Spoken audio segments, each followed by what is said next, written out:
Hi, my name is Sanjay Nambiar, Sanjay Nambiar Coaching, and today we're talking about one of the 6 areas of wellness that I focus on with my clients, and that would be communication, in a specific aspect of communication.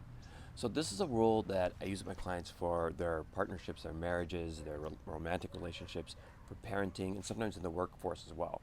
And at first it can sound a little trivial, maybe even taking the fun out of things, but it's actually incredibly healthy and incredibly effective. So here's the rule. Absolutely no sarcasm in communication, particularly during an argument. So here's the thing with sarcasm. It can be very intelligent, it can be very clever, it can be very witty. And it's one way to win an argument or get a good burn in or say something that's kind of like funny and make someone laugh, even though maybe a little hurtful, right? So when you're having friendly banter, that can be totally fine. But during an argument, especially with a partner or a spouse, it ends up being incredibly unproductive. So usually when someone uses sarcasm in an argument, there are 2 responses. One, the person receiving the sarcasm can feel offended or attacked, and they want to be sarcastic back.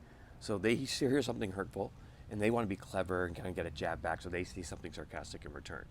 And the first person then says something sarcastic in return to that. So it becomes this downward spiral where people are just trying to one-up each other, but just hurting each other in the process, right?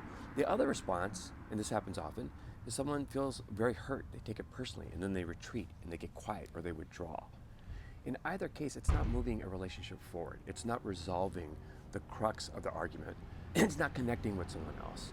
It's just trying to win this argument, trying to win this battle of words. But no one's winning in the end. Everyone's losing, right? Because there's no connection. There's no good feeling, there's no good vibe. So there's an interesting saying that I love. It's you could either be married or you can be right. Okay, it's kind of facetious, kind of funny, but there's some truth to that. It resonates with a lot of people. Because we always want to win the argument or be the one that proves that we're right and proves that the other person's wrong. But at the end of the day, it doesn't move the relationship forward.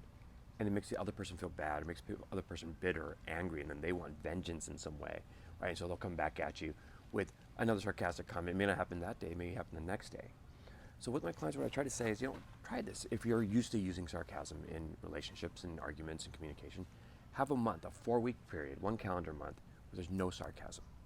And if someone breaks the rule during an argument, say, hey, we said no sarcasm, let's rewind, let's try to say that a different way.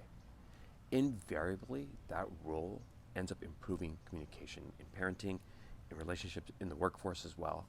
Because then we start talking about what's important, and we start identifying with the other person, we start having more compassion, and we move forward. Instead of trying to say the witty thing to put someone down and try to win the argument. Because we'll all end up losing when we're using sarcasm in that way. So give it a shot, tell me what you think. You'd be surprised at how effective this can be.